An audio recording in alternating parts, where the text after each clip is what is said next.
Welcome to week 2 of This Week in Pro Football. We're going to give you the good, the bad, and the ugly from week 1. Sal Paolantonio will join us in just a few minutes to talk Saquon and Monday Night Football. Sean Green will come on to talk Monday Night Football props and Sunday afternoon picks. Bill Reinhard on whether you should bench your Rams and Packers. Gary Myers will join us to talk about that NFC East and rookie quarterbacks. That is all next on an action-packed week 2 of This Week in Pro Football. It's time for This Week in Pro Football, a deep dive into the key issues and marquee matchups in the National Football League. For the next 60 minutes, we invite you to sit back or lean in with host Pat Callahan as we preview the week's Eagles matchup, big games, breaking stories, and all news NFL. It's This Week in Pro Football, right now on JAKIB Media Sports. All right. Hello, everybody. And thank you for joining me here on JAKIB Sports for week number 2 of This Week in Pro Football and the National Football League.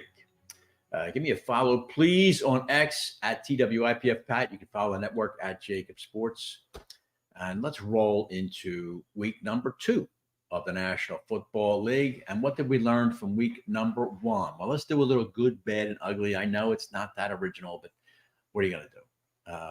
Let's do it. The good was, I know a lot of people who in this viewing area don't like it, but the Dallas Cowboys were pretty good in week 1. Dallas rolled over Cleveland, which is just stuck with Deshaun Watson. But the Cowboys, along with the Saints and the Vikings, putting on dominant performances, although with a little bit of a discount. All those dominant performances I just mentioned came against what could be 3 of the, Cleveland should be better and will be better, but they have a Deshaun Watson problem. The Saints demolished Carolina, which is probably the worst team in the NFL, and it looks like there's no hope in Carolina. And then Minnesota went up against those New York Football Giants in their 100-year throwback jerseys, and the Giants looked like they had just met about an hour and a half ago. We'll talk to Gary Myers more in depth about the Giants and get Sal Paolantonio's opinion in just a few minutes about how much work there is to do with Big Blue. The bad, I'm going to talk about those field conditions in Sao Paulo. And if you recall, Sal was on last week, and he talked about the stadium was good, but he wasn't a little worried about the field conditions. Did not turn out to be too good. You notice early on in the broadcast, they talked about how most of the players were changing shoes. I just think the NFL dodged a major bullet here. Had a player shredded his knee, the Jordan Love injury was not due to the field, but had a player shredded his knee by falling the wrong way, or all of a sudden one leg slipping out from under him, the NFL would have had a real black eye. So, but still, not good field conditions for one of those international games. I'm not a big fan of international football with the NFL. I don't think it adds anything to the viewing of its bedrock audience, but it's here to stay. Question about it. The ugly, I mentioned those New York Football Giants, ladies and gentlemen. They just can't seem to get it together. They had a better draft this year. I think there were some higher hopes for a competitive season in New York. And hey, it's only week 1. It might change. It might. But off week 1, that was not the one of the top teams in the NFL coming into Giants Stadium last week, or MetLife Stadium. That was the Minnesota Vikings and Sam Darnold, who put up some of his worst performances on that same field last year as a New York Jet. The Giants got a long way to go. Daniel Jones, 22 of 42, 186 yards, no touchdowns, 2 picks. The Giants ran the ball 21 times for a whopping 74 yards. Absolutely dreadful, 260 yards of offense. And a game that I think a lot of people thought the Giants were going to win. So not a good effort at all by the New York Giants. Xander, why don't we take a look at that week 2 schedule here? Since the show's called This Week in Pro Football, it makes sense, doesn't it? Thursday Night Football, Buffalo at Miami. So from a fantasy angle, look for your normal 4 touchdowns from Josh Allen, who I think he's contractually guaranteed to have 4 touchdowns a week. So I hope you didn't wait too long to grab him. Miami, good performance last week against Jacksonville, but they could have lost that game. So I'm not sold on the Dolphins yet. See if they coalesce a little bit here. It's a big game for Miami. This is their home game against Buffalo. The Bills get a break. It's a night game. But Miami has to make a little bit of a statement here. We'll see if they do it. Raiders at the Ravens. Ravens 0-1. I expect them to certainly hold serve there. Chargers have a chance to get off to 2-0 against aforementioned Carolina. Chargers look good week 1 against the Vegas Raiders. The Saints coming off that demolition of Carolina. Well, a little step up in class right now. They go to Dallas. I don't hold much hope out for New Orleans in this game. I think the Cowboys, they're always one of the best September teams in the league. Tampa Bay 1-0 to Detroit 1-0. This will be a good game. Tampa Bay, I think they've heard a lot about the Falcons in the NFC South. I think Tampa Bay might be making a statement here. Baker Mayfield, another strong game for the Buccaneers last week, and no one can cover Mike Evans in the red zone. No one. It must be illegal. The Packers would be interesting to see what they do. Their home opener against Indianapolis, no Jordan Love. And it really makes you question. Malik Willis, probably the worst backup quarterback amongst the 32 teams. See how that goes there. Cleveland and Jacksonville. San Francisco goes to Minnesota. Much like New Orleans, I think Minnesota's stepping way up in class here. I'd be very surprised if Minnesota can hold serve here in their home opener against the San Francisco team that's just very, very good. Seattle travels to New England. I was shocked the way the Bengals played against New England in their home opener. New England is going to fight you. Obviously, they've got the attitude that their coach has. That's going to be probably a tougher game there for Seattle, but we'll see. The Seahawks, I think, should come away with this one here. The Jets 0-1, a nice drive in the first quarter of that Monday night game against San Francisco, and they did almost nothing after that. Jets go to Tennessee. The Jets don't want to start the season 0-2 here. I expect the Jets to win this game. Big NFC East clash. Giants and the Commanders. They got to play these games. They're obligated to do it. The Giants, I think, going nowhere. The Commanders better win that game. The Rams are just ruined with injuries already. 4 of their offensive linemen out, and now they lost Puka Nacua. Go to Arizona, which looked surprisingly good against Buffalo. Arizona's going to be a tough out all year long. Steelers and the Broncos, the Bengals, I mentioned them before. They could very well end up 0-2 here against the Chiefs. I don't think they're going to beat the Chiefs. Bengals better make a statement. They could end up 0-2 and going nowhere in that AFC North. Sunday Night Football has the Bears and the Texans, and who would believe that? Bears-Texans, Sunday Night Football. But a matchup of, I guess you call young marquee quarterbacks, Caleb Williams going against C.J. Stroud. Texans have some offense, man. They've got some guns on offense. Texans are going to be a tough out this year. Then Monday night in Philadelphia, the Atlanta Falcons come up here with almost no chance to beat the Eagles, I think, in the Eagles' home opener. Well, really their home opener. It's technically their second home game. Eagles will be prohibitive favorites, 6 to 7 point favorites against Atlanta. Never count Kirk Cousins out, though. He has the ability to keep a team in a game. Certainly didn't look good in week 1, but like I said, week 1 is always the preseason. That's just the way it goes. All right, listen, we're going to take an early break here. Sal Paolantonio is going to be joining me on the other end of this break, and we're going to talk about that game in Sao Paulo, Brazil, and also the Monday night game. Get some opinions from Sal on Saquon and the Eagles offense. We'll do that next on This Week in Pro Football on JAKIB Sports. It was late at night. I was browsing KennedyAuto.com when there was a knock at my door. Hey, baby, what you doing? Buying a car from John Kennedy Ford. Online? I let her in on the secret. KennedyAuto.com makes car buying easy. That got her attention. Can I go for a ride? Let me get my coat. KennedyAuto.com. Enjoy your ride. Discover the essence of true community banking with First Bank, your trusted partner across eastern Pennsylvania and New Jersey. Their network of branches brings you convenient access to dedicated personal bankers who understand your unique needs. At First Bank, you're not just a customer, you're a valued member of the community. Additionally, they are excited to announce the opening of 2 new branches in Media, Pennsylvania and Trenton, New Jersey, bringing their personalized banking services even closer to you. Connect with any member of the team today at their Westchester office. conveniently located at 849 Paoli Pike, or call them at 484-881-3800. First Bank is an equal opportunity lender and member FDIC.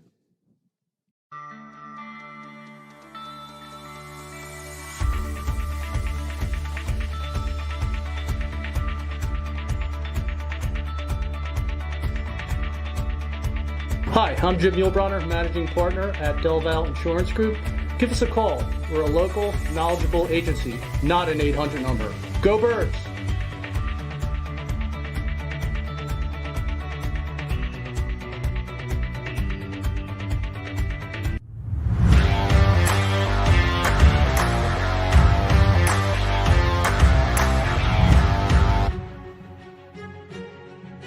Welcome back, everyone. This week in pro football. Joining you here on JAKIB Sports as we present week 2 of the National Football League, which begins with Miami hosting Buffalo. As I mentioned, I think it's a big game for Miami. Not as big for Buffalo. It's a road game.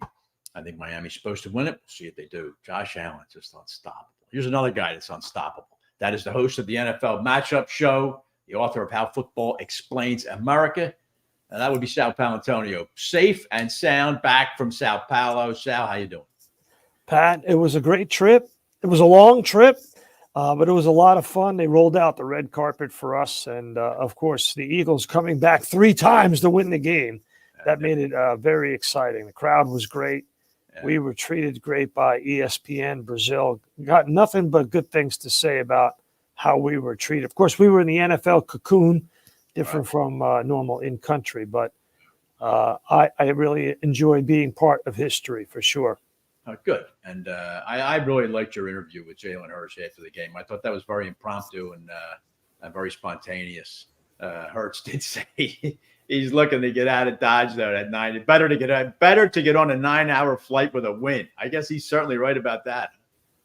Good to get a win when you got a long ass flight is the quote. That's the quote, right?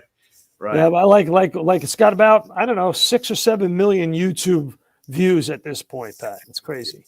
All right, Sal, just a quick look back at that game. I think there was a lot to like from the game offensively. Tell me what you really liked about it, where you thought the Eagles shone, and where you thought maybe there were some things got to get worked on.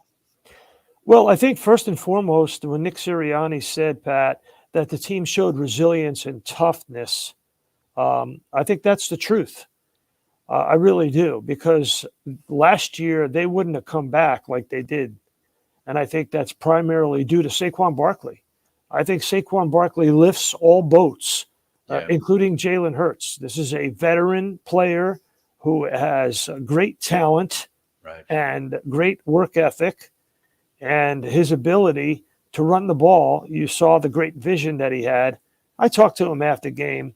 He said, it's one thing to run in practice and in training camp, but it's another to see the holes open up, the holes that he has never seen before. That offensive line in the Giants is just mediocre to poor most of the time. And here you have one of the top 3 offensive lines in the National Football League. Right. So Barkley's ability to bail them out was key. Coming back. And then, of course, let's not forget something about the defense. So the defense was handed a short field on 3 turnovers, and they only gave up 9 points off of those turnovers. They held the Packers. I had to look at this number because I didn't know if it was right. The Packers on 3rd down were 3 for 11. That's 27%. You're going nowhere in the National Football League if your 3rd down percentage on offense is under 30%. Yeah. And so, the Eagles weren't much better, but they had some big plays. And they had some long sustained drives, and they had better time of possession.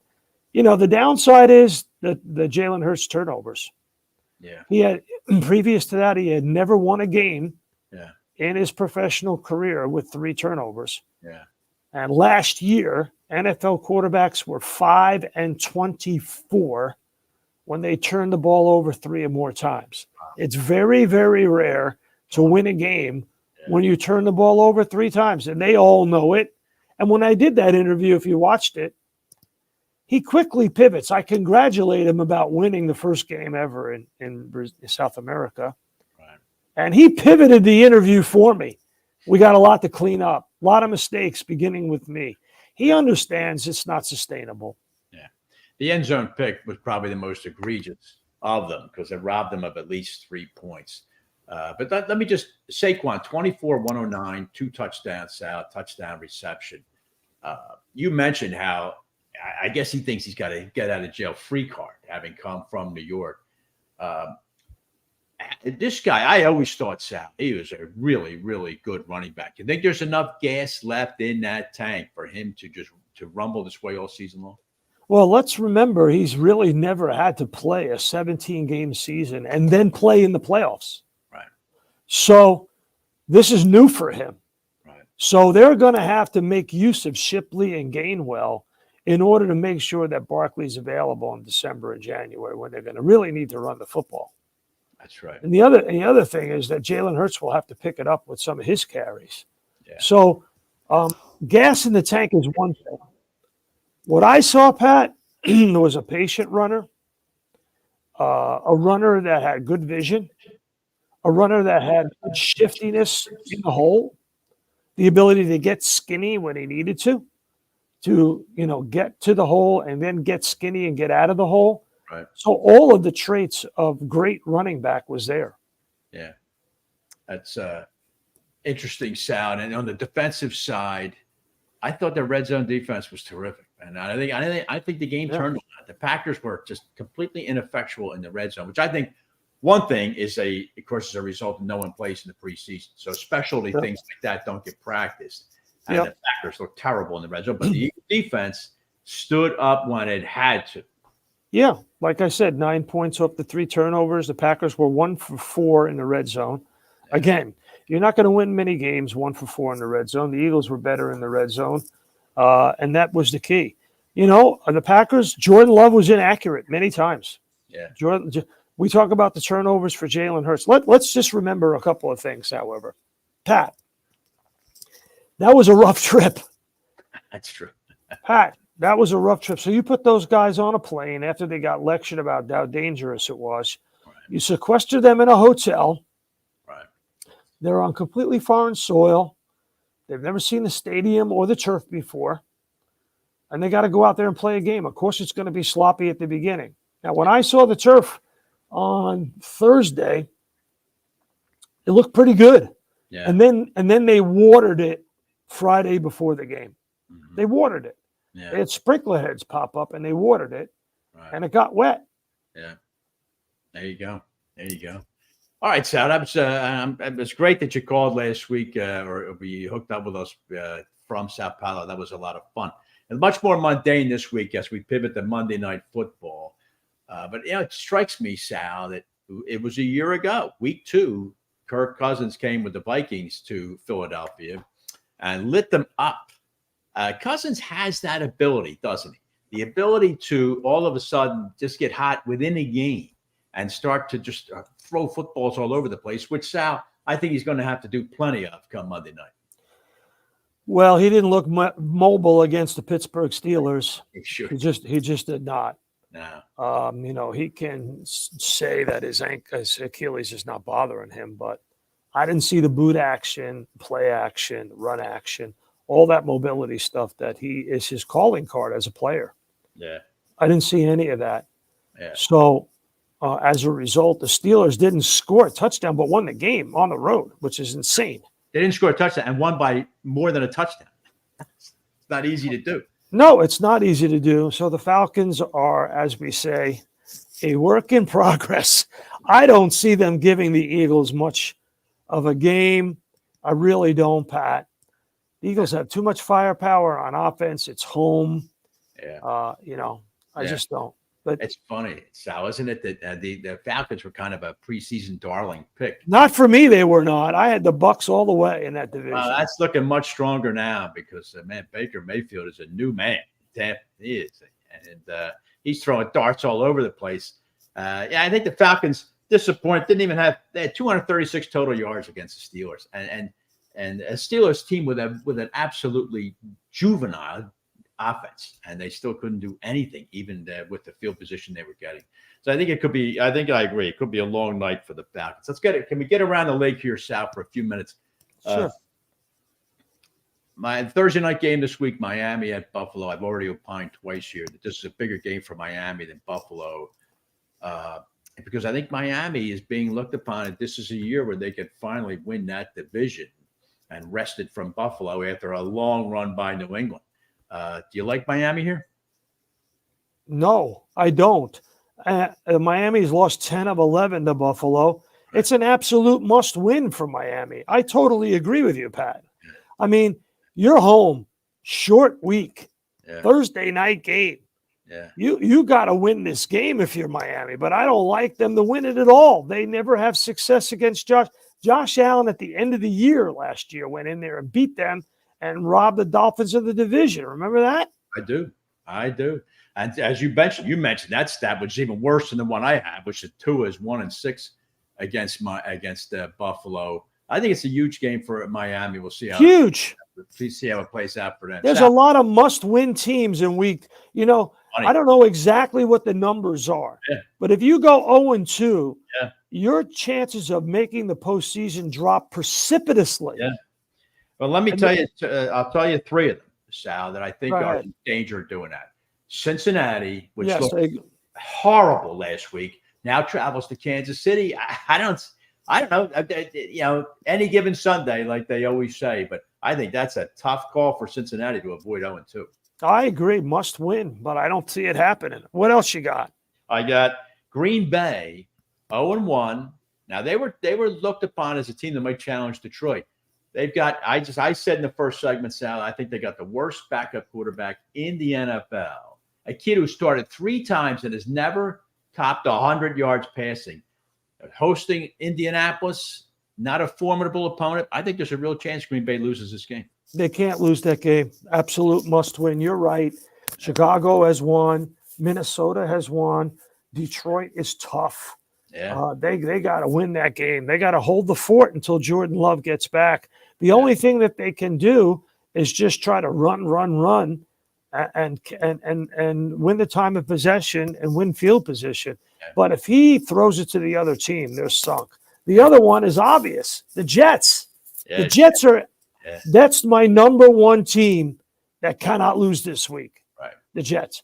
They are playing a mediocre Tennessee team. Right. And boy, oh boy, 0-2, the bloom will be off that rose, 100% off of it. That is correct. They've got, and I tell you, Aaron Rodgers is obviously he's a Hall of Fame quarterback. He doesn't lack for arrogance, and he better back this game up. This is an Aaron Rodgers game here where he has to make sure the Jets win this game, and we'll see if he does. But here's the big problem. If you remember, Tennessee ran the ball all over last year teams that had this same kind of defense. Oh, yeah.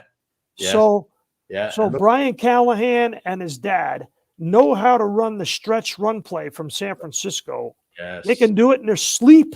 Yeah. And that's what victimized Robert Saleh and the Jets defense on Monday night. Which I think was a surprise to everybody. A lot of talk about that. Why would it be a surprise? The Jets were bad against the run last year. No, but again, it's just all preseason expectations were that the Jets were going to have a top 5 defense and we're going to roll. And now that they just roll out these cliches and expect people. Sal, one of the teams I want to get your opinion on that's 0-1 is. By the way, I got the This Week in Pro Football cocktail glasses. Thank you very much. That was very nice. Right. That's right. Coming to a garage sale near you, Pat. Now we'll strike that one from the minute, Sander. Okay. Sal, one last 0-1 team very dear to my heart is my beloved Rams, who put up a hell of a fight Sunday night, I thought, in Detroit. They did. And lost the game. But now they go to Arizona. I think Arizona is going to be a tougher out than they have been in the past. I don't think the Rams want to go 0-2 here. Must win for the Rams, no question. They're seriously banged up, as you said in the open. But, this is why Sean McVay gets paid the big bucks. That's right. And by the way, you're right about the Chargers. Yeah. Chargers were my preseason pick to make the playoffs this year. All right. Yep. Because everything about the Chargers in that game looked well coached. Yeah, it did. Yeah, I think he brings that kind of influence, and that's a team that's been starved for a good head coach for a number of years. Yes, now. And I think he brings an air of sobriety to that team that they've been sorely lacking. Well, it's like a combination of things. First of all, his alignment and assignment football is ingrained in his DNA because, his dad was a coach, his brother's a coach. They're playing alignment and assignment football. Guys are going to be in the right spot. Right. You're not going to commit stupid penalties. 1, 2, we're going to start with the offensive line. That's it. The offensive line is going to do its job, protect the quarterback, open holes for the running back, and we're going to run the ball when they expect us to pass it, and we're going to pass the ball when they expect us to run it. Yeah. And it's going to be really simple on offense, and then we're going to go get the quarterback. Yeah. And, that's the sobriety part of it. Yeah. But I hear that he's fiery with the guys because he just came out of college, and a lot of the young players react well to that. Justin Herbert said, I wasn't prepared for the pregame speech of how intense it was. Yeah. So there's a combination of things there that I think have worked well early, Yep. Chargers are going to have to go out of their way not to be 2-0, so they play at Carolina. The other thing I wanted to mention to you before I let you go is I wanted to get your opinion on the Dak contract, 4-year deal, a measly $240 million. But Jerry really negotiated hard. Only 230 of it's guaranteed.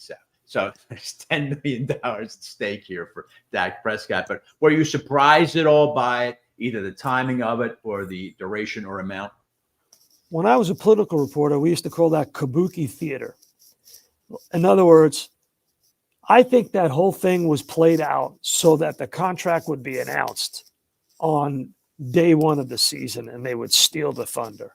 Okay. I really do. All right.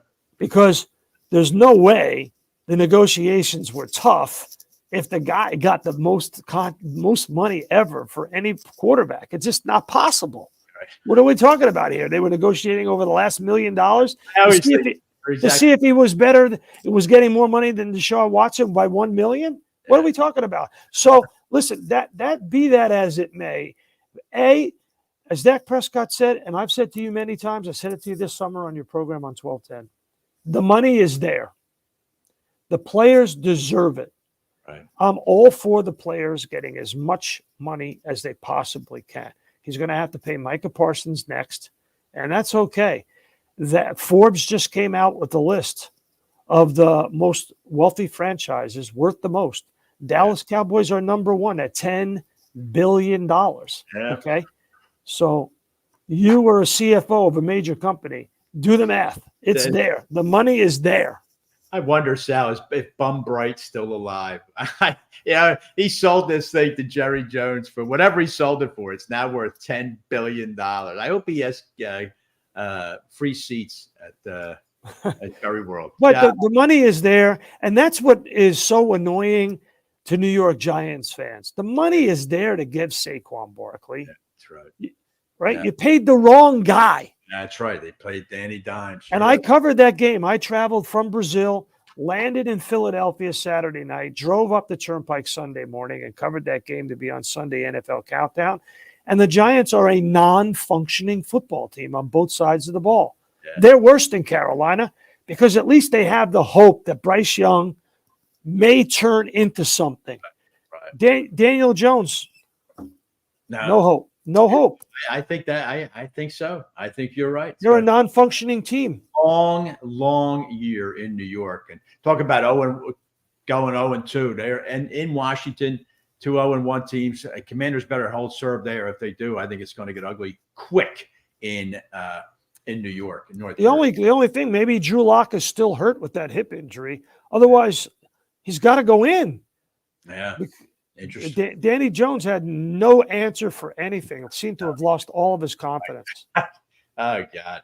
All right, listen, Sal Paolantonio, it's an excellent segment. Thank you very much for joining me, and look forward to obviously seeing you next week. Now, the matchup show this weekend, make sure you check it out Saturday and Sunday. Any particular focus you guys doing on the show this week? Oh, we're going to focus on Saquon Barkley, of course, number 26.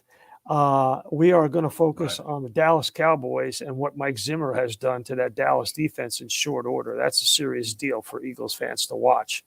No question about that. But Pat, we have made history, Pat. Back-to-back appearances on This Week in Pro Football from two different continents. That's right. That's right. Well done. We won't make a habit of it, Sal, I promise. We'll keep it domestic. But thanks very much for joining me tonight. All right? All right, Pat. All right. Great Sal Paolantonio joining me there. Make sure you check out Sal's over the weekend, the NFL Matchup Show. And, of course, he'll be on ESPN over the weekend. All right, listen, when we get back, the great Sean Green is going to join me. Sean took the week off last week. I'm sure he's dried out by now. So we'll talk to Sean, and we'll talk about some props and picks next on This Week in Pro Football. Welcome to Park Bank, a return to better banking. With 7 locations across Philadelphia and South Jersey, we prioritize your financial well-being with a blend of modern amenities and traditional customer service. Our professional team is dedicated to providing tailored banking solutions, whether you are opening your first account, planning for retirement, or expanding your business. Our services include a wide range of personal and business banking options with competitive deposit rates and products. We are committed to making your banking experience seamless and efficient, with the latest technology at your fingertips and the personalized support you deserve. Park Bank, your community. For more information, go to parkbank.com. That's Park, P-A-R-K-E, bank.com. Member FDIC. Concrete Cutting Systems Incorporated is the concrete cutting specialist in the Philadelphia area since 1995, and they've become the specialist in the Pittsburgh area as well.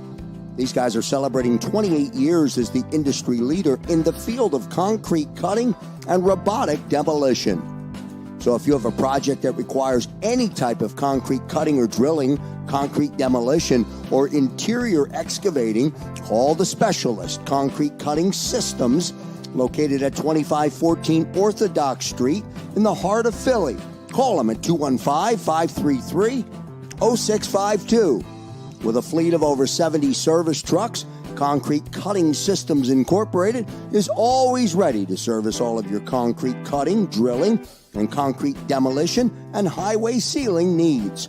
These guys are the only full union concrete cutting company based in Philadelphia. So don't delay. Call the boys today at 215-533-0652. And be sure to check them out on Facebook and Instagram at CCSINC_Phila or on the web at concretecuttingsystems.net.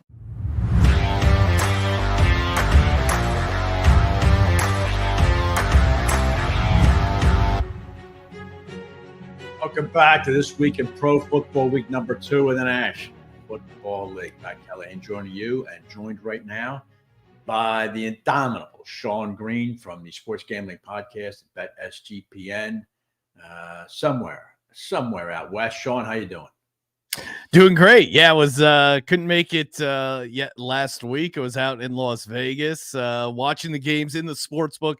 It's such a fun environment watching with other gamblers, because you're cheering moments that only gamblers would cheer, like a backdoor cover or like a total that hits that no one else would care about, but the sportsbook goes nuts because someone cashed their ticket. So yeah, it's fun to experience the sportsbook in person, but yeah, good to be back here in LA and good to be back on This Week in Pro Football. All right, thanks very much. Now I want to digress, Sean, for just a minute here, because something just bugs me, and I know that's odd. I know usually I'm just simply cuddly. Get off my lawn. But Sal made it. I think you were on, and Sal made the comment that there's a ton of money out there and the players should get it. Okay, I don't deny it, but the ton of money comment always intrigues me, as if Jerry Jones has a printing press in his office. He doesn't, right? Yeah. The NFL has a ton of money. I agree. Now, why does the NFL have a ton of money? Where do they get it from? They get it mostly from TV, right? Networks, right? Yep. So where does TV get its money? It gets it from advertisers, right? Advertisers money up to telecast to advertise on NFL telecast. Where do the advertisers get their money? Right? They get it from you and me. Exactly. Tell me where my logic is wrong. That No, it makes sense. That are paying Dak Prescott's contract. It's not Jerry Jones. Am I right or not? No, you're right. Yeah, technically Jerry Jones, it's coming out of his pocket, but his pockets are being filled by not me, because I'm an Eagles fan. I wouldn't support Jerry Jones, but I guess indirectly, when I buy NFL Sunday Ticket, I'm sure Jerry Jones gets a taste. And when I'm buying, some of these, when I'm depositing at the Coors Light, buy case of Coors Light. When you buy an Eagle jersey for $104 made by some poor Malaysian kid, that they paid 36 cents to make. You're paying it, right? No, NFL is doing all right, and they're doing it because they have maniacs like myself who are massive fans and will do anything to watch these games, to have action on the games. The NFL was already a printing press, and then you introduce gambling and gambling commercials into these telecasts, and it's turned into a great business. I mean, owning an NFL franchise, it's better than buying Apple stock back in the day. So these guys are doing all right. And yeah, there is money out there, and hats off to the players. They're the ones putting their bodies on the line. They deserve to get paid. True, Sean. And so many of them, we read all the time about the Dak Prescotts and the Deshaun Watsons, the guys who really cashed in. For every one of those, there's 50 guys who are out of the league after 4 years and are already their bodies half broken. But you're certainly right about that. All right, Sean, let me get back to last week. Justin Mark was kind enough to come on. He went 9-4 last week. By the way, Sean 9-5. So you can never go wrong following the Sports Gambling Podcast. I want to stress that to everybody. But the talk last week was week one, take the underdogs, take the unders. Did that play out? And is that just an opening week thing, or does that mantra stay until the first few games are over and teams have worked out the kinks? Yeah, no, I mean, week one is an interesting time, right? Because it's you have really nothing to go off of, and you're going off of basically like your preseason thoughts coming into the game, and that's kind of where you're finding some value. And actually, it's interesting. Favorites did end up doing pretty good, at least straight up. There were two favorites though that won and didn't cover. The Houston Texans. And then I'm blanking on the other one, but it was an interesting game. I mean, really for me, it was less about the sides and totals and more about the props. Like, I don't know if you saw this, but only two quarterbacks threw for over 300 yards last week. And only one of those quarterbacks, neither of those quarterbacks covered the spread. So, the knock usually on the NFL is like, it's this out of control offense. They're just throwing the ball over the field. Meanwhile, it was kind of a lot of sloppy, disjointed quarterback play, and was pretty interesting prop wise. You could tell too. I would think, Sean, if they didn't set one, they came close to setting a record for most field goals made in a given week, because it was just crazy. The number of teams who couldn't cash the deal in the red zone ended up kicking field goals. All right, let's talk about week two, Sean. I went through, by the way, please, Sports Gambling Podcast, check it out. NFL picks on there, and God, for God's sake, I don't care if it's pickleball or whatever, bowling, whatever else. Sean Green will get you there. I don't care what the sport is, but I've got a few games picked out here I wanted to get your opinion on. We'll start with the home team. I'm surprised, Sean, it's only 6. Philadelphia hosting Atlanta. Did you think this number would be higher? It's it's interesting always looking at this Eagles number because obviously my bias aside, I think they couldn't move it that much, right? Like, so the look ahead line before the season started was 3.5. So to move it, and there's even some places that have it at 6.5. That's a pretty big move, going even 3.5 to 6 and then moving it to 6.5. Yeah. I wouldn't be surprised if this is 7 at kickoff, if you can find those 6s.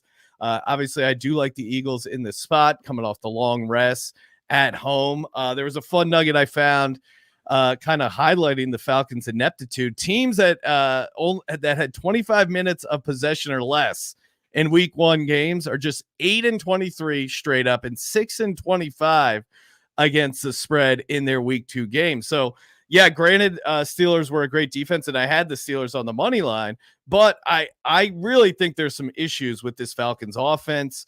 And it sounds like the Eagles will be getting Isaiah Rodgers back at cornerback, so Quinyon Mitchell, maybe he's back in the slot. Avonte Maddox seemed to be a guy that the Packers were able to pick on a little bit, so I think that's going to tighten up the Eagles defense. And really, this Falcons defense, I think, yeah, they have A.J. Terrell, which I think might slow down A.J. Brown a little bit. But, I mean, we saw it against Green Bay, who was supposedly a decent defense. Even with 2 bad turnovers, Eagles still put up 34 points. I mean, it's you got, oh, hey, you're slowing down A.J. Brown? All right, well, here's Saquon Barkley. Oh, you're slowing down Saquon? Well, here's Devonta Smith.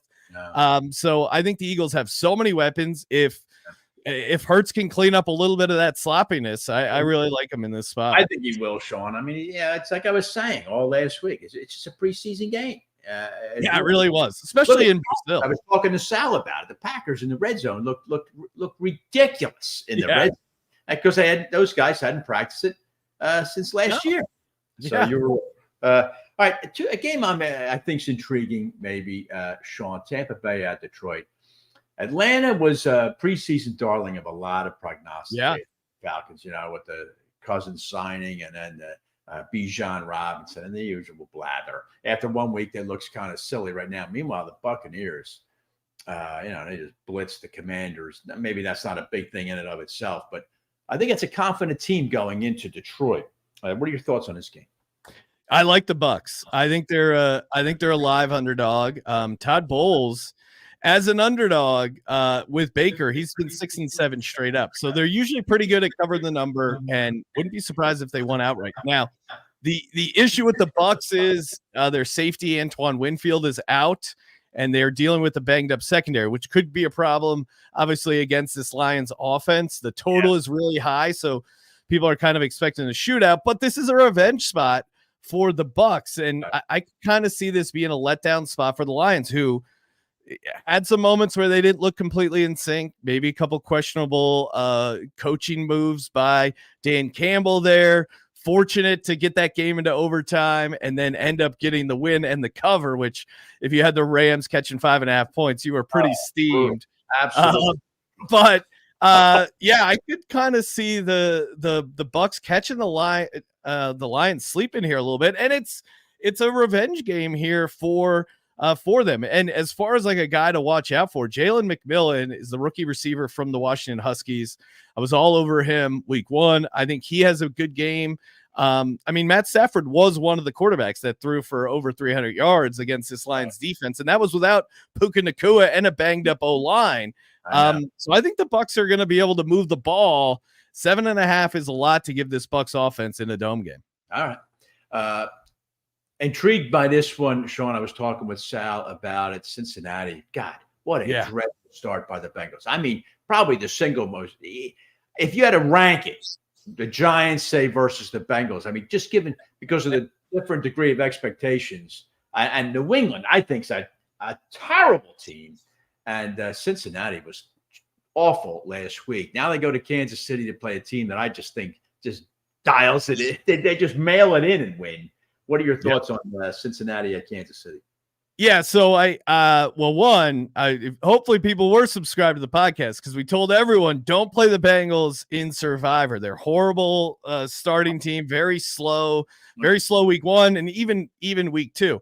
What has me thinking this Bengals team has a chance to cover is how good Joe Burrow is against the spread after a loss. 14-6-1 against the spread after a loss. I love taking historically, if you give me a good quarterback coming off a loss as an underdog, I'm looking to take them. He's been good on the road, ATS. He's been good in Arrowhead. And I do think the Bengals were looking ahead. Now, I totally understand the case for the Chiefs. This was actually a game me and my partner, Ryan, were going back and forth on. He likes the Chiefs, and I understand it. T. Higgins is out. The Bengals are slow those first 2 games, but I still think Joe Burrow has a little bit of dog in him. 5.5, 6 points. If you're betting the Bengals, make sure you find the 6. There are some 6 points out there. I think they can at least make this a game late. And we do expect Jamar Chase to be a full go. He was on a limited snap count last week. Hopefully Zach Taylor doesn't run the ball just 12 times. So I'm taking the Bengals, but I'm a little nervous. I'll be honest. Bengals another team. They remind me of the Giants. They just don't want to part with a dollar bill. They don't want to. No, so cheap. Eventually, that's going to get in the way. You're right, of chasing a Lombardi Trophy. All right, we're down to a final minute here, Sean. Just give me 20 seconds. Surprising Sunday night game, Bears at the Texans. I think the Texans could be the real deal offensively. Give me your thoughts on this game. Yes. There's nothing negative I can say about the Texans offense. But really, I think to me, the matchup is going to be this Texans defense at home against a rookie quarterback making his first primetime spot.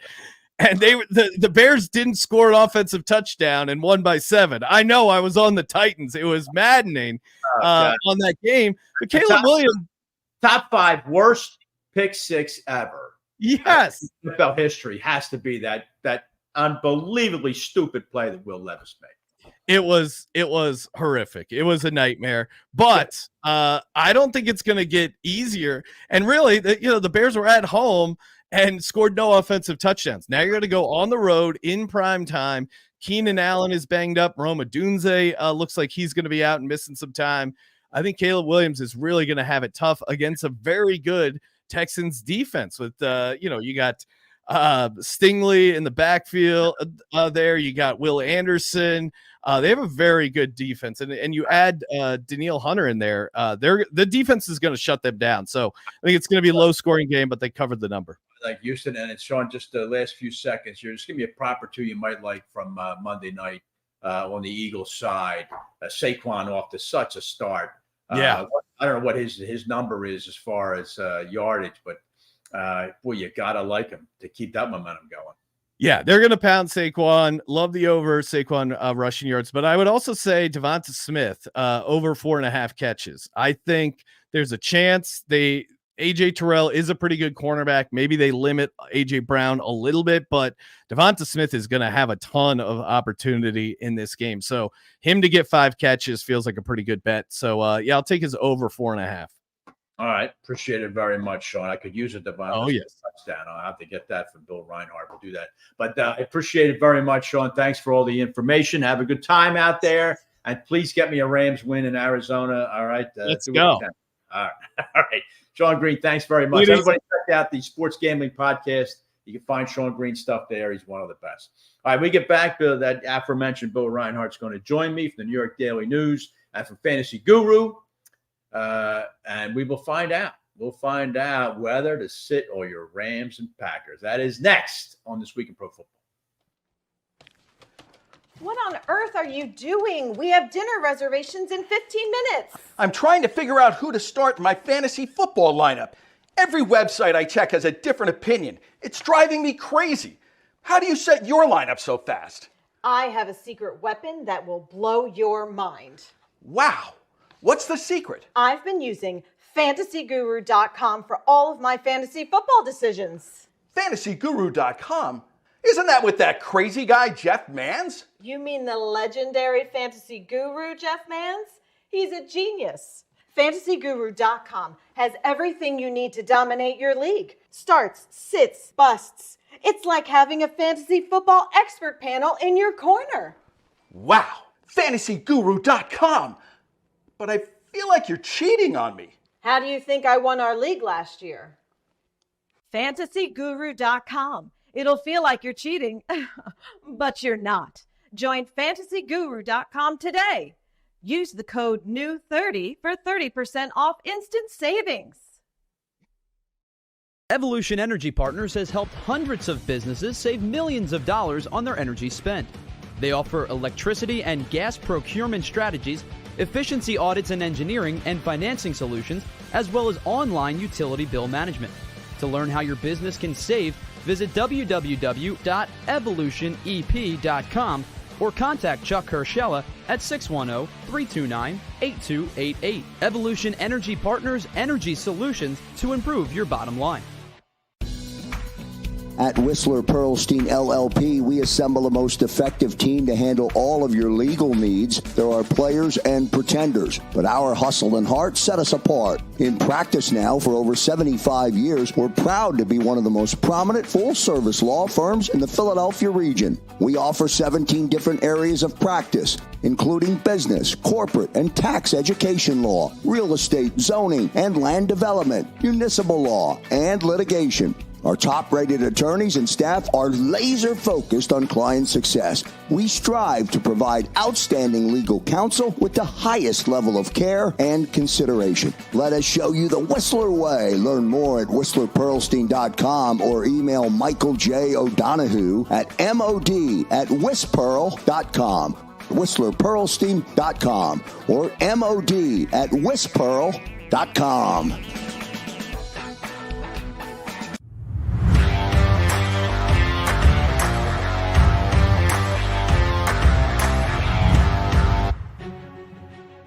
Welcome back to This Week in Pro Football. Callahan joining you here for a look at Week 2 of the National Football League on JAKIB Sports. And pleased to be joined by this gentleman, Bill Reinhard from FantasyGuru.com, the New York Daily News. Check out his Fantasy Billboard on NewYorkDailyNews.com.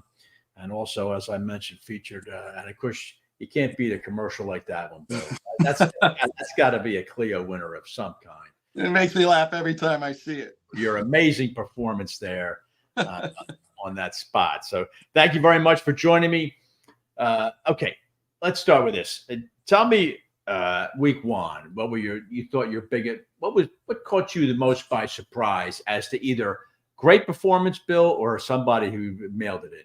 Right. Well, besides the Bengals losing to the Patriots, which I can't even address that. The kid quarterbacks did well. Anthony Richardson and Jalen Daniels, they were 4th and 5th in fantasy points scored. So it was a really nice first week for them. Daniels, the rookie, played really well. He didn't really get points till towards the end of the game, but I had to be impressed with what he did. My son took him early in our draft, and I laughed at him, and I was like, "Are you serious?" And so maybe you want to have him on as the expert next week.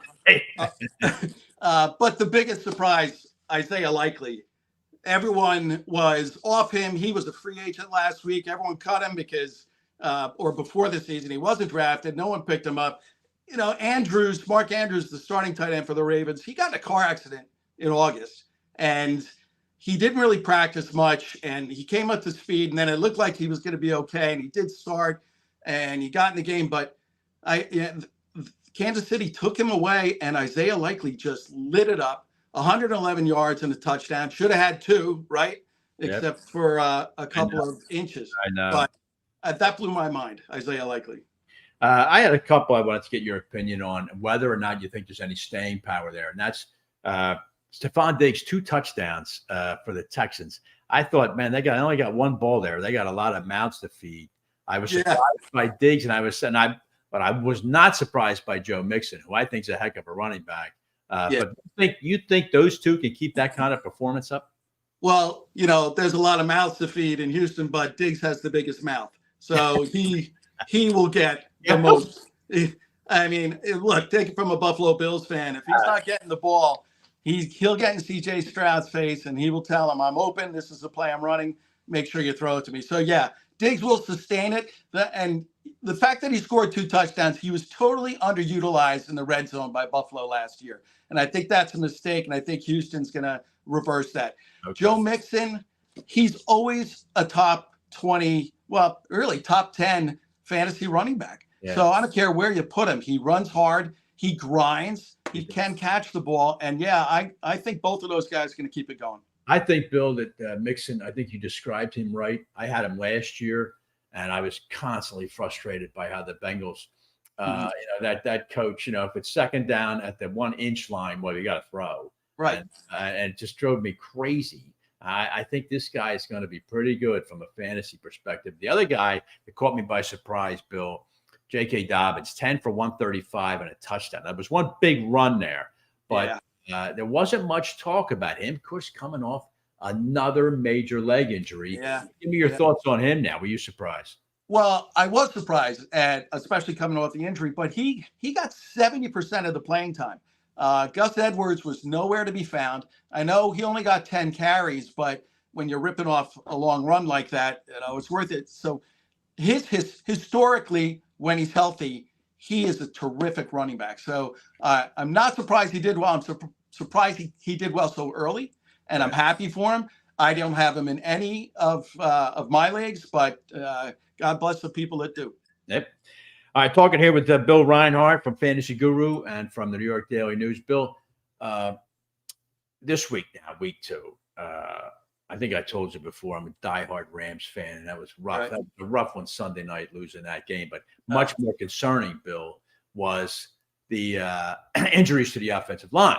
Likewise, my starting fantasy quarterback, Jordan Love. So I'm not in hell. What kind of a week was this?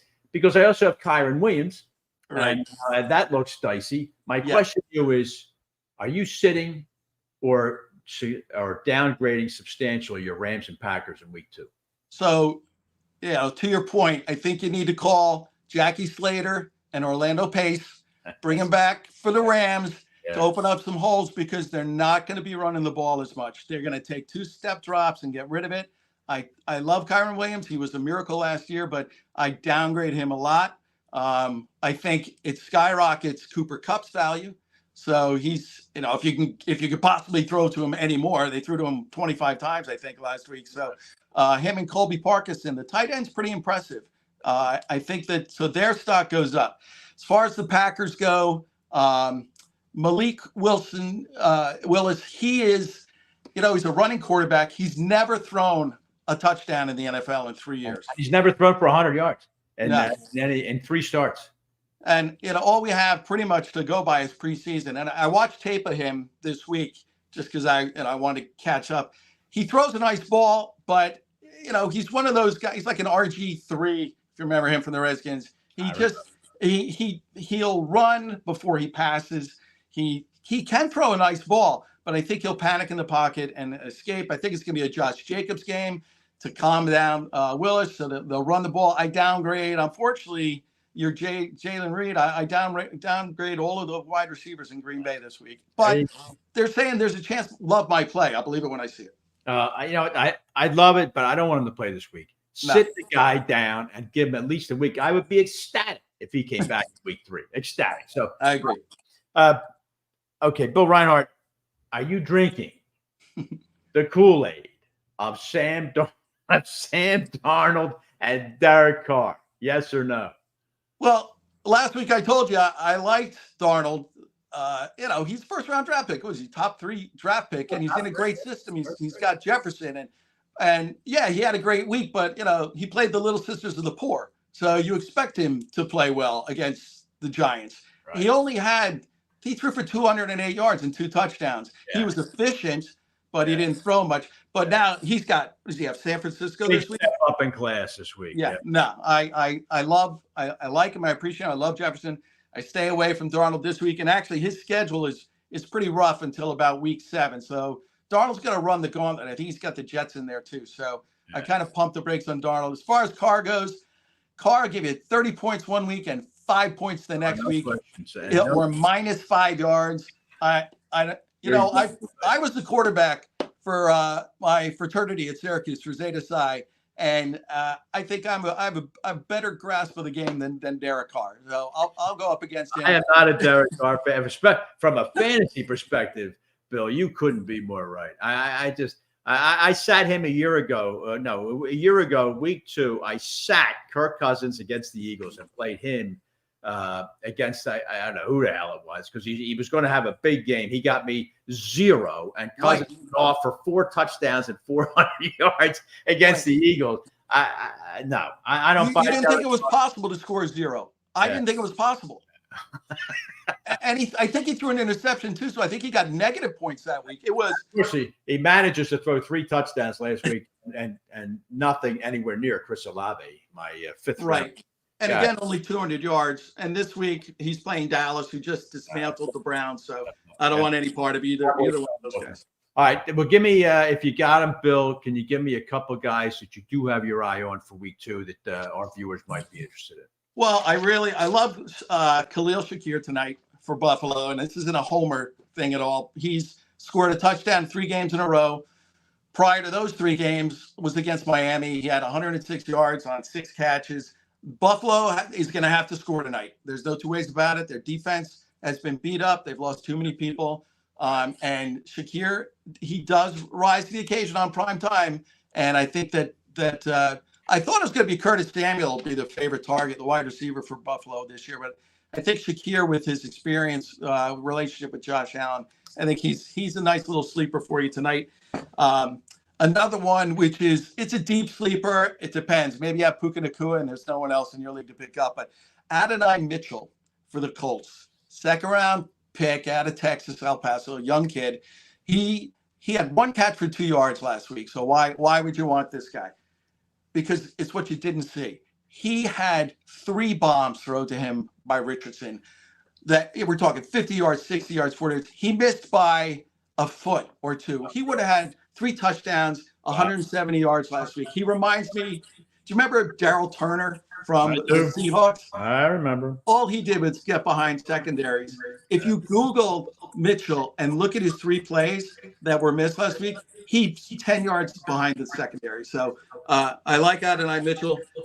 My last sleeper I'd give you is the Chargers defense. If you're going to stream a defense, again, Chargers are playing the Carolina Panthers.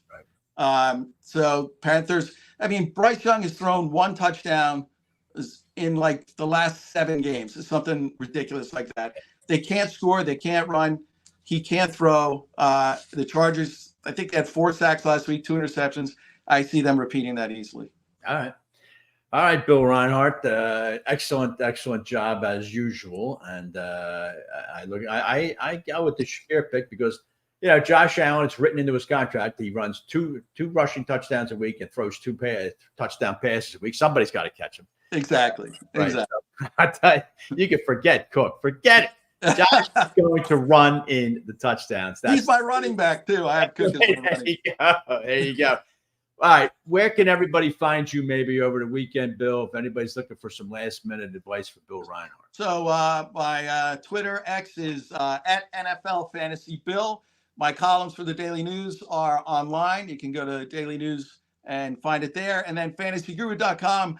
I have a really cool article this week on how artificial intelligence is kind of screwing up fantasy players' minds by the criticism they give the teams. They're not written by real people. They're written by robots. So relax. When your websites say you had a lousy week, it's just a robot. You can check if it is an artificial turf, it's artificial intelligence. That's good, Pat. I'll use that. All right, Bill. Listen, thanks a lot for joining me. Look forward to talking to you again next week. All right. Go Bills. All right. Bill Reinhard joining me there. Talk some fantasy football. I'm very depressed. Rams and Packers. I loaded up with them, and it's not looking good. All right. When we get back, the great Gary Myers from inside the NFL back in the day, from the New York Daily News, the Dallas Morning News, a wealth of pro football information. Gary's going to join me. We'll talk some NFC East next on This Week in Pro Football. Somewhere on the blue planet lies a hidden gem, nestled in the heart of lush greenery.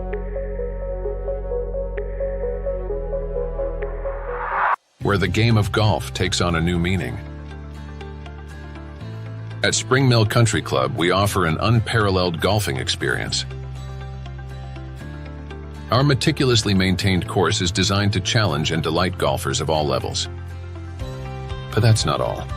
Spring Mill is also the perfect venue for your most cherished celebrations. From intimate gatherings to grand weddings, our elegant banquet facilities provide the perfect backdrop for your special day. With exquisite cuisine, personalized service, and breathtaking surroundings, every event at Spring Mill becomes a cherished memory. Let us be a part of your journey, whether it's a round of golf, a celebration, or a once-in-a-lifetime wedding. Spring Mill Country Club, where every moment is extraordinary. Visit us today and create your unforgettable story. It was late at night.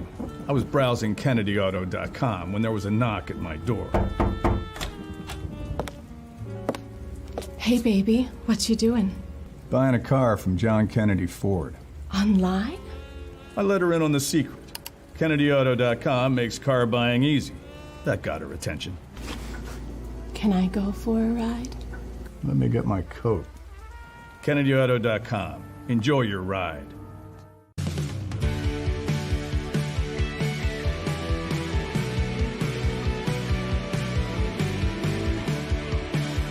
My name is Fran Salerno, and I'm a managing director here at Del Valle Insurance Group. Been in the business for over 36 years, saving people money on their insurance needs. Give us a call. Let us help you custom design an insurance plan that meets both your needs and budget.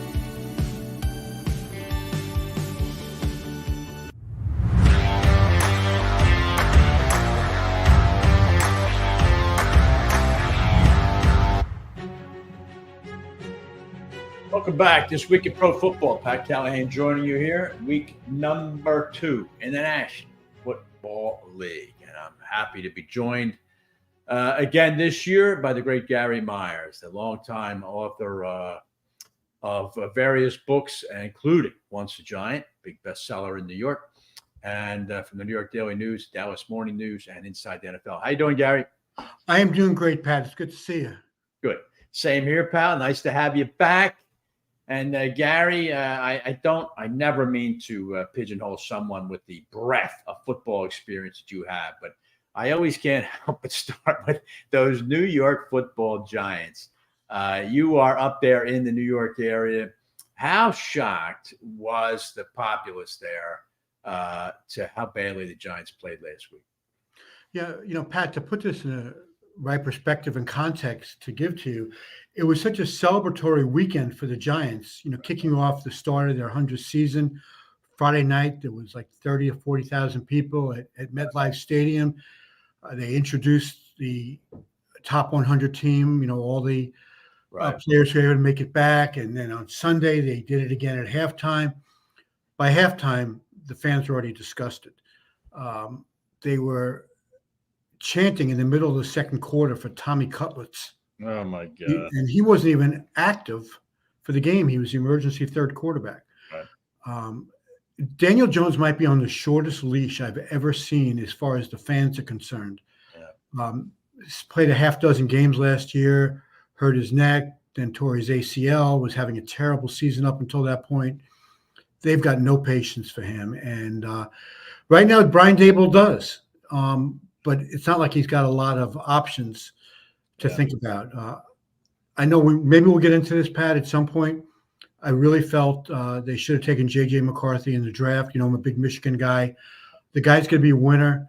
Unfortunately, had the knee injuries out for the season, had played well in that first preseason game for Minnesota. The Giants just don't have a quarterback on the roster. I know. And that game Sunday, Gary, 36 hours after Saquon Barkley goes 24 for 109. Yeah, but he wouldn't have done that with the Giants, Pat. That's the thing. It's not apples to apples. But Gary, doesn't that make it, even more vexing as a Giant? Well, sure. You say to yourself, why couldn't we have built a team around this guy, right? Well, yeah. Yet the Giants have not been able to solve their offensive problems, Gary, for a few years now. They can't. Now, Malik Neighbors has a lot of upside as a potential star wide receiver, but nobody can throw him the ball, right? Well, yeah. I mean, that, it's kind of like the situation with Odell Beckham. He was with Eli towards the end of his career. He had, a couple of good seasons with him, but he was getting frustrated with Eli, and so the Giants got rid of him. I can really see. He doesn't seem to have the same personality as Odell. But he also hasn't been through, a half dozen games yet where the quarterback can't get him the ball. So I'll be interested to see how he handles that. But, now we're on at least the third general manager for the Giants who hasn't been able to build an offensive line. Jerry Reese, Dave Gettleman, and now Joe Shane. Now the line is better this year. Wow. And most of the sacks that Daniel Jones had on Sunday were his fault. He either walked right into it or just held the ball too long. So I think they're a little better. They might even be competent, which would be a huge step up from where they were last year.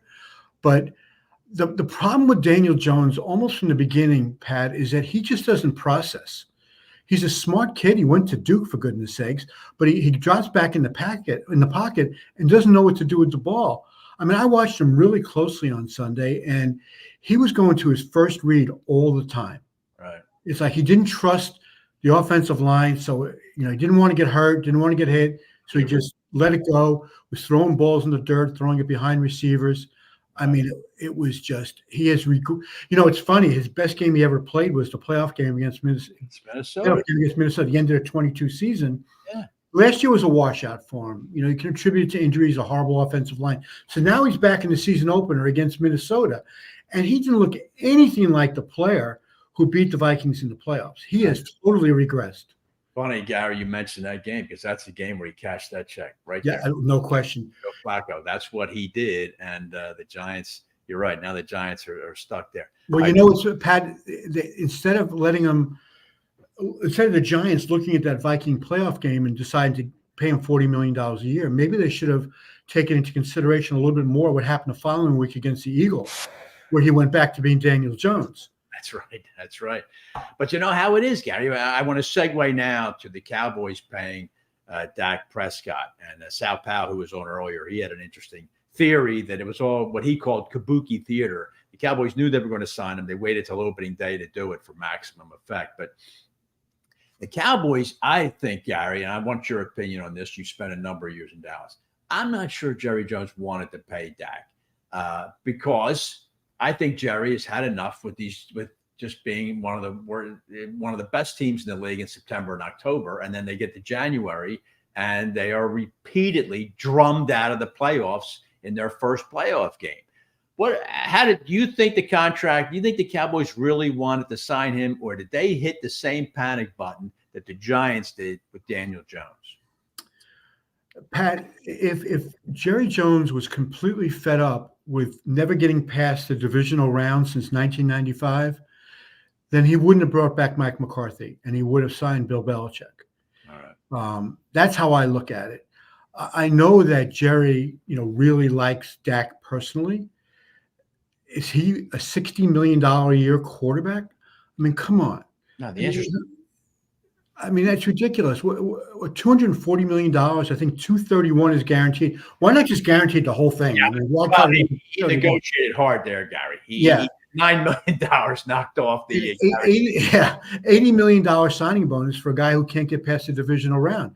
Sometimes it's his fault, sometimes it's not. But still, if he's the highest paid player in NFL history, per year, then he's got to be able to lift his team up. To get lose the game like they did to an average Packers team that struggled to make the playoffs last year, and to get blown out at home. I know. I just want to say this. I've heard people say, Jerry's just interested in making money, and listen, we're all interested in making money, but I don't think it's at the expense of trying to win. I mean, I've known him since 1989. He's a competitive guy who really wants to win. Doesn't always go about it the right way, but I don't think he's cheap in terms of, trying to, cut corners with his players to make extra money, instead of winning. I don't think that's the problem. I just think that there's something in the DNA of this team that just you get to January, or now it's to the second week of January since the regular season goes into January. Right. And something just happens to this team. I don't know whether they get tight or the coaches get tight or they're not prepared, but they're losing at home a bunch of these times in the wild card round to teams they had no business losing to. It's a fascinating thing, Gary. It's like a college team, right? Yeah. A college team every 3 years or 4 years turns completely over. And over a 20, like you said, this is a 30-year span of time from 1995 to 2024. How many iterations of the Dallas Cowboys has that been? It's got to be like 6 or 7, if you know what I mean, in terms of the collection of talent. And yet you are right. When they get to January, the star in the helmet ceases to play. And it's a fascinating thing because you're talking about hundreds of different players. And yet they can't figure it out when that first playoff game comes along. Pat, if we actually wanted to do this exercise together, and it would be a little too time consuming, if we write down the teams that have made a conference championship game since the Cowboys have last been there, it's mind-boggling that I won't say almost every team, but certainly more than 20, I believe, have been to a conference championship game since the Cowboys were there. Yeah. The thing that's got to be, if you're a Cowboy fan, they more times than not, they go into January and you think, okay, maybe this is the year. Okay, they got to win maybe a couple of road playoff games, but that's been done before. And then they just play their worst football in January. And if you want to go back, starting like in 2007, for example, they've had 2 quarterbacks in the playoffs. They've had Tony Romo and Dak Prescott. So is it something about the quarterbacks, those 2 guys, that they just can't get it done? All right. I don't know. I tell you, I'm going to have to do it. Now that you threw that gauntlet down, I'm going to take a look at that, because I'm hard-pressed sitting here right now to think of any team in the NFC that didn't make the conference championship. Maybe Washington. I don't know if the Commanders or Redskins have. No, they haven't since, I think, maybe the last time they were in the Super Bowl, probably. Back in the Joe. But Detroit obviously made it last year. Arizona's made it. Yeah, I mean, even I think Carolina. I don't know what in the league. New Orleans made it. I know that the Saints have made it. The Falcons made it when they beat Minnesota late in the '90s. Yeah, and I'm saying even not just the NFC. Yeah, I know the whole league. I mean, I'm just looking at the NFC. I mean, I know Arizona even made it because they ended up in the. Tampa has, Atlanta has, Carolina has, New Orleans has. That is a daunting record. All right, listen. Let me speaking about historical things, Gary. Talking to Gary Myers here on This Week in Pro Football. Gary, inauspicious 2024 debuts for 2 of the old guards at quarterback. Kirk Cousins looked immobile in that game against Pittsburgh for an Atlanta team that had some expectations coming into the season. And then Aaron Rodgers on Monday night, I tell you, the guy still throws a laser of a football, Gary. But after the first quarter, he had no answer for what the 49ers were doing. Give me your thoughts on those 2. Is it way too early to sound any alarm bell, especially with Rodgers? Well, I mean, let's take into consideration they're both coming off torn Achilles. Right. And Rodgers has had more time to rehab than Cousins has, but he's also, at least 5 years old. Right. The Falcons are supposed to have an explosive offense this year, and they lost to a team that could not get into the end zone. Pittsburgh only got field goals. 6 field goals. I did not see. I just saw some highlights of that game, so I'll take your word for it that Cousins was completely immobile. I think he'll be okay, though. He's never been the most mobile quarterback anyhow, but he's able to kind of step in and out of pressure situations. I think they'll be okay. It is disturbing that to lose to a Pittsburgh team that was starting Justin Fields and didn't score a touchdown. As far as Rodgers, I mean, he was on the field for less than 21 minutes, or maybe just a little over 21 minutes. It's the lowest or the fewest number of lowest time of possession in all of his starts in his career. I think it's like 225 starts. He had the ball less than that. Great stat. Good job by you coming up with that. Well, I stole that from somebody, so don't. I think Rich Cimini, my buddy at ESPN, got that from there, like Stats and Information people or Elias or something like that. Yeah. But the problem for the Jets in that game was they couldn't sustain any drives when they had the ball, and then defensively they just couldn't stop San Francisco. Yeah. And I don't anticipate that will continue. Aaron Rodgers was the least of the Jets' problems in that game. He just needed to get the ball, and the offensive game plan to me made no sense. They were running at Breece Hall on 1st and 2nd down, and having Rodgers throw on 3rd down. The one drive they let him throw, he kept hitting Garrett Wilson, and that's when he was throwing it like he was 25 years old. So, San Francisco, if they're not the best team in the league, it's the 2nd or 3rd best team. So that's a tough way to open the season, where the quarterback has played 4 plays since the final game of the 2022 season. Having to go cross country for a Monday night game against one of the best teams in the league. The Jets' opening schedule is ridiculous. I mean, a road game on the West Coast, and now they get back in the early morning hours, as you know they do from these West Coast games, night games. They got to go to Tennessee, for this weekend and then play a Thursday night game. Yeah. So that's 3 games in the first 11 days with a 40-year-old quarterback. I don't really think, forget about the 40-year-old quarterback. I don't really think it's fair to do that to any team. Yeah. Open on the road on the West Coast, they fly all the way back and then go on the road again. Yeah. I mean, that's not fair. I agree. Someday you and I will spend an entire segment talking about the NFL's Byzantine bye schedule and how they'll go two teams are off this week, 2 teams are off next week, then 6 are off. Yeah. And meanwhile, they could perfectly match up, Gary. They could perfectly match up the Thursday night games to the teams that were off the week before, Yeah. and totally mitigate the issues with guys playing on 3 days rest. And They might have to create a second bye to do something like that. I mean, I think it would be complicated, but probably is doable under the present format. Promise me one thing, okay? It doesn't have to be tonight, but at some point you're going to let me just have a complete rant about Goodell. The safety of our players is of paramount importance. It's our priority. And now he wants to go to 18 games and says, who wouldn't want to trade a preseason game for a regular season game, forgetting for a second that none of the starters play in the preseason and they're all going to play in an 18th regular season game. But we want, the players' safety, and let's put them on a slippery field in Brazil because we have to play in Brazil to sell more T-shirts. Yeah, it's all true. All true, and I'd love you to do that rant, but I'm going to come back at you and we could debate this in a future show because the NFLPA has to sign off on it, and they always seem to do it. Oh, my God. The new, can't remember his name, the new executive director of the PA seems to be endorsing it. Yeah. I mean, come on. What are you doing?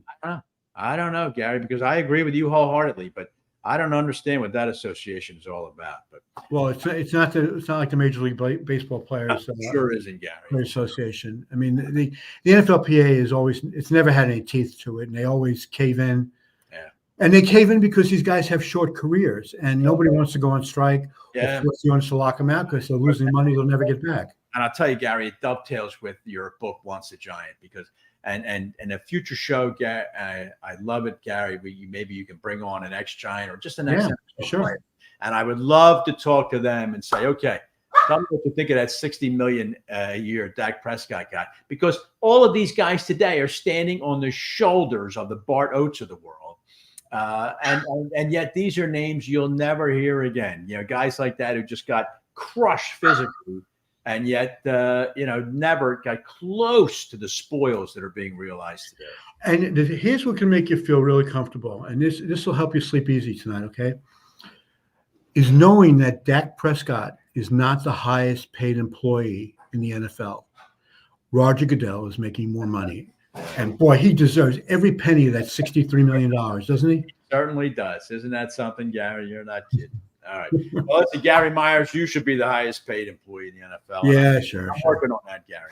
But I appreciate that. I appreciate you taking the time here. Look forward to having you back real soon. We'll talk some more. I'm going to take you up on a couple of those things you came up with, and I'd love to expand on those discussions about the NFL and the NFL. Sounds good, Pat. Thanks very much, pal. Take care. See you soon. All right. The great Gary Myers joining me there. The thing about Gary is he always, he's like Sal in the Central Ray Didinger, just absolute fonts of NFL historical information. And I hope you enjoy that like I do, as far as looking back at how this league got to be the colossus that it is today. All right, that'll do it for week 2 of This Week in Pro Football. Eagles on Monday night. Not a great schedule week 2, the one we went through here, but you'll see Cincinnati, Kansas City for sure. The Sunday night game, hey, it's 2 teams we don't get to see much, Chicago and Houston. Look forward to watching that game. All right, everybody enjoy the football, and make sure you check out on JAKIB Sports. Check the show out if you missed anything. And give me a follow at TWIPF Pat. Follow the network at JAKIB Sports. Thanks very much for watching This Week in Pro Football.